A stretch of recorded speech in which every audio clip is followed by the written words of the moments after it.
ॐ जननीं शारदां देवीं रामकृष्णं जगद्गुरुं पादपद्मे तयो श्रित्वा प्रणमामि मुहुर्मुहुः। श्री माँ शारदा देवी स्मृति कथा श्री प्रफुल्ल कुमार गांगुली द्वारा पृष्ठा 359। 1916 ख्रीष्टाब्द मठरे दुर्गा पूजा हेब। श्री श्री माँ सप्तमी पूजा दिन द्विप्रहर समय मठ को आसी उत्तर दिगरे थिबा बगीचा घरे अछंती। अष्टमी दिन सकाळ 8टा 9टा समय मठ प्रतिमा दर्शन करने को आछंती। रसई घर पाख हल रे भक्त माने और साधु ब्रह्मचारी माने अनेक परिबा काटुथिले। माँ देखी कहउछंती पिला माने तो बेस परिबा काटी पारंती।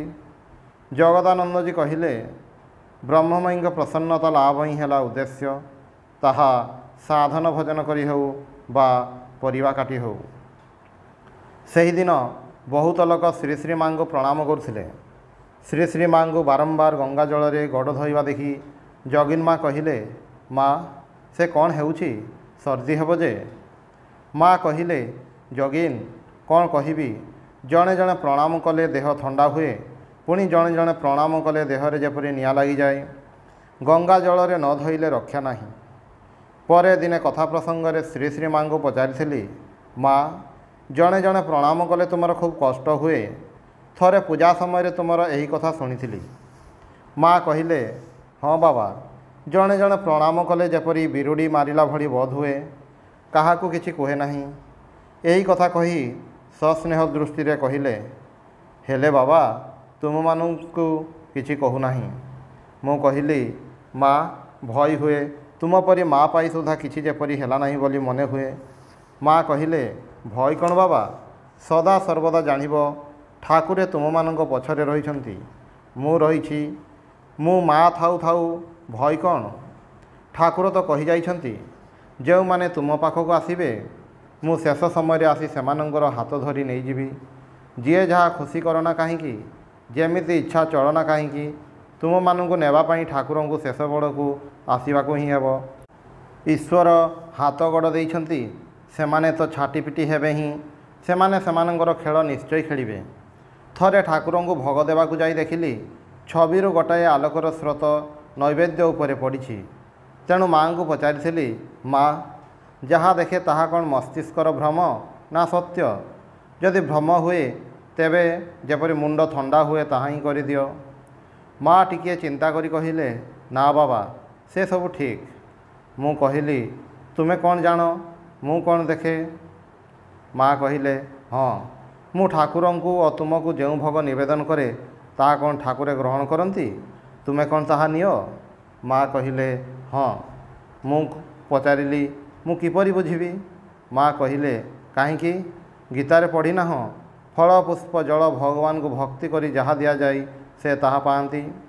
यही उत्तर रे विस्मित होई कहिली तेबे कौन तुमे भगवान। यही कथार माँ हसी उठिले, आमे माने मध्य हसिबाकु लागिलु। अज्ञात श्री द्वारा 1915 ख्रीष्टाब्द चैत्र मासरे उद्बोधन घरे श्री श्री माँ को दर्शन करने जाइथिली।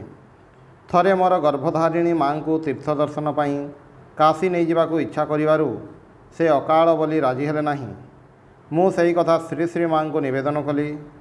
ताहार उत्तर रे माँ कहिले बाबा अकाल रे तीर्थ दर्शन कले पूर्वधर्म नष्ट हुए बोली कहती, किंतु पुण्य कार्य शीघ्र शीघ्र सारीदेवा भल। माँकर यही दी अर्थक वाक्य बुझी न पारी पुणी थरे संशय जणाइली एवं एपरि स्थले कौन करवा कर्तव्य पचारिली। माँ कहिले संसारी मानक मतरे गोटाए कथा अछि जे अकाल रे तीर्थ दर्शन करती नाही। देख काल अकालर अपेक्षा करी पुण्य कार्य स्थगित रखिहेब, किंतु काल अर्थात मृत्यु पाखरे काल अकालर विचार नाही।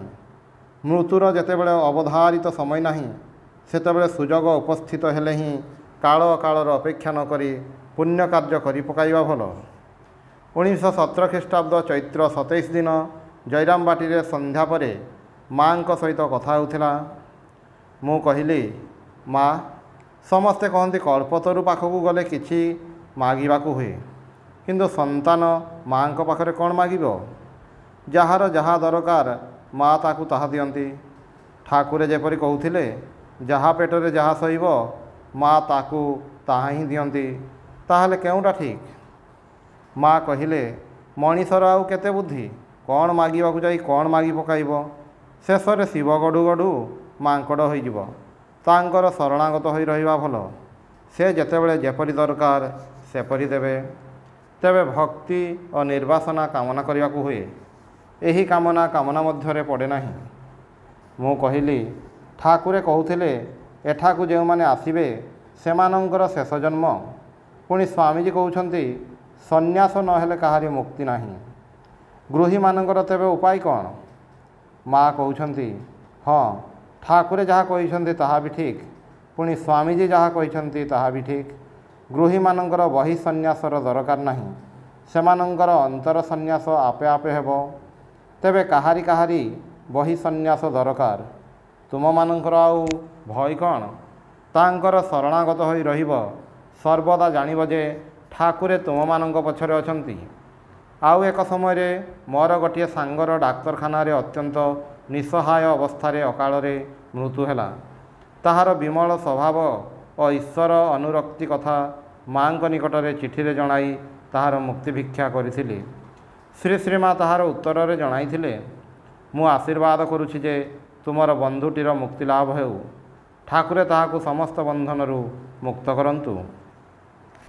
ଶ୍ରୀ ଇନ୍ଦ୍ରଭୂଷଣ ସେନଗୁପ୍ତଙ୍କ ଦ୍ୱାରା ସ୍ମୃତି କଥା। 1910 ଖ୍ରୀଷ୍ଟାବ୍ଦର କାର୍ତ୍ତିକ ମାସରେ କାଳୀପୂଜା ପୂର୍ବରୁ ଶିଲଂର ଚନ୍ଦ୍ରକାନ୍ତ ଘୋଷଙ୍କ ଅନୁରୋଧରେ ଓ ଉତ୍ସାହରେ ମୁଁ ଶିଲଂରୁ ଶ୍ରୀ ଶ୍ରୀମାଙ୍କୁ ପ୍ରଥମ ଦର୍ଶନ କରିବାକୁ ଆସିଥିଲି। କଲିକତା ଆସି ଜଣେ ବନ୍ଧୁଙ୍କ ସହିତ ଉଦ୍ବୋଧନ ଘରକୁ ଗଲି। ଶ୍ରୀ ଶ୍ରୀମାଙ୍କୁ ଦର୍ଶନ କରିବା ପରେ ଉକ୍ତ ବନ୍ଧୁ ଜଣକ ହଠାତ୍ ମୋର ଦୀକ୍ଷା କଥା ମାଙ୍କ ପାଖରେ ଉତ୍ଥାପନ କଲେ। ଉତ୍ତରରେ ମା କହିଲେ, ବେଶ ତ, କାଲି ହେବ। ହଠାତ୍ ଏହି ଉତ୍ତରରେ ମୁଁ ପ୍ରଥମେ ଚମକି ପଡ଼ିଲି, କାରଣ ମୁଁ ଦୀକ୍ଷା କଥା କହିବାକୁ ତାଙ୍କୁ କହିନଥିଲି ଏବଂ ମୋ ମନରେ ମଧ୍ୟ ଦୀକ୍ଷା ନେବା କଥା ଉଠିନଥିଲା। ଯାହା ହେଉ, ତା ପରଦିନ ନିର୍ଦ୍ଦିଷ୍ଟ ସମୟରେ ପୁନର୍ବାର ସେଠାକୁ ଗଲି। ଶ୍ରୀ ଶ୍ରୀମାଙ୍କୁ ପ୍ରଣାମ କରି ଶ୍ରୀ ପାଦପଦ୍ମରେ ପୁଷ୍ପାଞ୍ଜଳି ଦେବାକୁ ଯାଉଛି, ସେତେବେଳେ ଶ୍ରୀ ଶ୍ରୀମା କହିଲେ, ଏବେ ନୁହେଁ, ମୁଁ କହିଦେବି କେତେବେଳେ ଦେବାକୁ ହେବ। ଦୀକ୍ଷା ହୋଇସାରିବା ପରେ ପାଦ ଦୁଇଟି ମୋ ସମ୍ମୁଖରେ ସ୍ଥାପନ କରି ସେ କହିଲେ, ଏବେ ଦେଇପାର। ପୁଷ୍ପାଞ୍ଜଳି ଦେଇ ମୁଁ ଅକପଟ ଭାବରେ କହିଲି, ମୁଁ ଯେ ଫୁଲ ଦେଇ ପୂଜା କଲି ଏହା ମୋର ଭକ୍ତି ବିଶ୍ୱାସରୁ ନୁହେଁ, ଚନ୍ଦ୍ରକାନ୍ତ ବାବୁ ମୋତେ ଶିଖାଇ ଦେଇଥିଲେ। ସେ ଯେଉଁ ପ୍ରକାର କହିଦେଇଛନ୍ତି ମୁଁ ତାହା ହିଁ କରିଗଲି। ଚନ୍ଦ୍ରକାନ୍ତ ବାବୁ ହିଁ ମୋତେ ଏଠାକୁ ପଠାଇଛନ୍ତି। ଶ୍ରୀ ଶ୍ରୀମା ସହାସ୍ୟ କହିଲେ, ଚନ୍ଦ୍ରକାନ୍ତ ତ ତୁମକୁ ଭଲ ପଥ ହିଁ ଦେଖାଇଛି ବାବା। ଏହା କହି ସସ୍ନେହରେ ମୋ ମୁଣ୍ଡରେ ହାତ ଦେଲେ।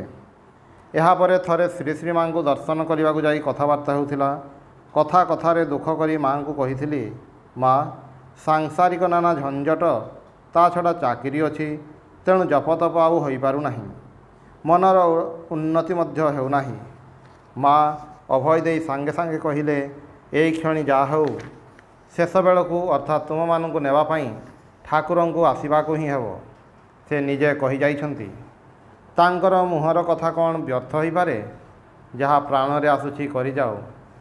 ମୁଁ କହିଲି, ମା, ଯେଉଁମାନେ ତୁମ ପାଖରୁ ଦୀକ୍ଷା ନେଇଛନ୍ତି ସେମାନଙ୍କୁ କ'ଣ ଆଉ ଆସିବାକୁ ହେବ ନାହିଁ? ମା କହିଲେ, ନା, ସେମାନଙ୍କୁ ଆଉ ଆସିବାକୁ ହେବ ନାହିଁ।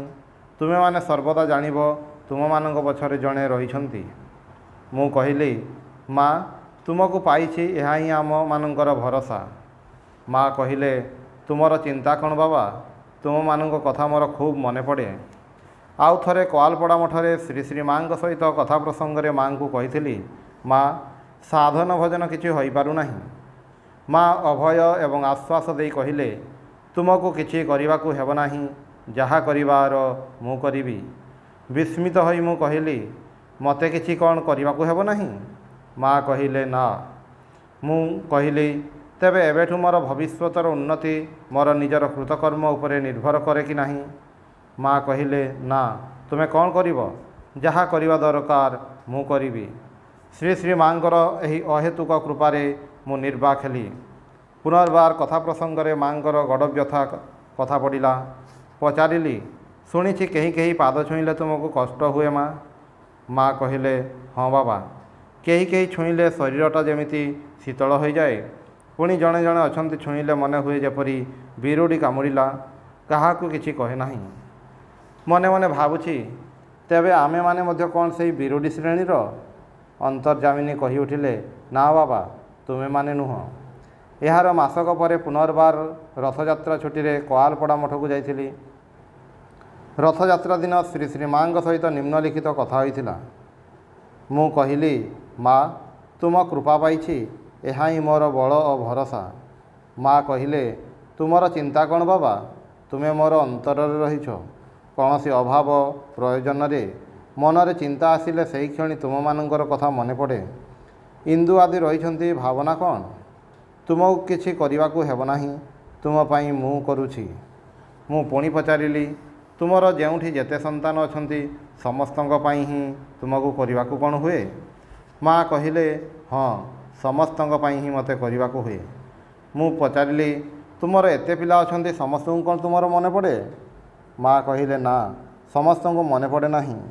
मु पचारिली तेबे जे कहिले तुमे समस्तंक पाई करिथाओ। माँ कहिले जार जार नाम मनरे आसे सेमानंक पाई जप करे आउ जेउ मानंकर नाम मन न पड़े सेमानंक पाई ठाकुर को यह कही प्रार्थना करे ठाकुरे मोर अनेक संतान अनेक जगार रही जो मानक नाम मोर मन पड़ूना तुमे सेमानंक देखिब सेमानंकर जेउथिरे कल्याण हुए ताहा ही करिब। ओम निरंजनम नित्यमनंतरूपम भक्तानुकंपाधित विग्रहं वै ईशावतारं परमेशमीड्यं त्वं रामकृष्णं शिरसा नमामि।